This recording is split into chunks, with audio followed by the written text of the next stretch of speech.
வணக்கம் யூவர்ஸ். ஜெய ஜெய சங்கர ஹரஹர சங்கர. மகா பெரியவாளின் மகிமைகள் நாம் அறிந்ததே.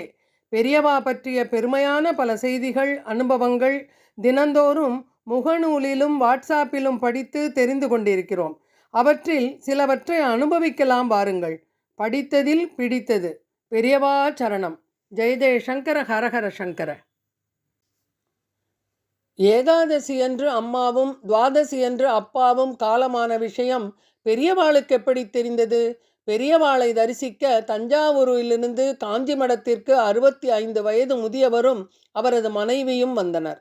பெரியவாளிடம் அந்த அம்மா, பெரியவா, எங்களுக்கு 2 பிள்ளைகள். மூத்தவன் டில்லியில் வேலை பார்க்குறான், சின்னவன் கான்பூரில் வேலை பார்க்குறான், நல்ல வேலையில் இருக்கான். மருமகள்களும் குழந்தைகளும் எங்கள் மீது பாசமாகத்தான் இருக்காங்க. எங்களையும் அங்கே வர சொல்லி கூப்பிட்டாலும் இவர் பிடிவாதம் பிடிக்கிறார். கோபக்காரரான இவருக்கு முன்னால் நான் சுமங்கலியா போய் சேர்ந்துடணும். இவரும் எந்த கஷ்டமும் படக்கூடாது என்று சொல்லி வருந்தினார். விஷயம் கேட்ட மகான், நீ போயிட்டா இந்த கோபக்காரரை யார் பார்த்துப்பா என்று கேட்டார். மௌனமாக நின்ற இருவரிடமும் ஒற்றுமையா இருங்கோ என்று சொல்லி பிரசாதம் கொடுத்து வழி அனுப்பினார். சில நாட்கள் கழித்து முதியவர் பிள்ளைகளின் ஊருக்கு சென்று தங்க சம்மதித்து டில்லியில் உள்ள மூத்த பிள்ளை வீட்டில் இருந்தனர். மருமகள், பேரன், பேத்திகளின் பாச மழையில் பொழுது இனிமையாக கழிந்தது. 6 மாதம் ஆகிவிட்டது. ஒரு நாள் இரவு முதியவரின் மனைவிக்கு கடுமையான நெஞ்சு வலியால் உயிர் பிரிந்தது. அன்று ஏகாதசி. மனைவியை பிரிந்த சோகத்தில் முதியவர் கவலையில் ஆழ்ந்தார். என்ன ஆச்சரியம்! மறுநாள் துவாதசி திதியன்று காலையில் முதியவரும் இறந்துவிட்டார். கடமைகள் அனைத்தும் முறையாக நடத்தப்பட்டன.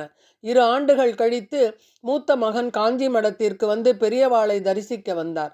அப்போது மகான், உன் அம்மாவின் ஆசை நிறைவேறிடுத்து, இறப்பில் கூட பிரியவில்லை. ஏகாதசி அன்று போன அவள் மறுநாளான துவாதசியில் கோபக்காரனான உன் அப்பாவையும் அழைச்சிண்டு போயிட்டா பாத்தியா?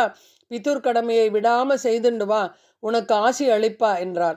ஏகாதசி என்று அம்மாவும் துவாதசி என்று அப்பாவும் காலமான விஷயம் பெரியவாளுக்கு எப்படி தெரிந்தது என்று வியந்த மகன், முக்காலமும் அறிந்த ஞானி காஞ்சி பெரியவா என்பதை அறிந்து அவரது திருவடியில் விழுந்து சாஷ்டாங்கமாக நமஸ்காரம் செய்தார். உண்மைதானே? பெரியவா அறியாத விஷயம் ஏதேனும் உண்டோ? அடுத்த பதிவில் சந்திப்போமா? நன்றி, வணக்கம்.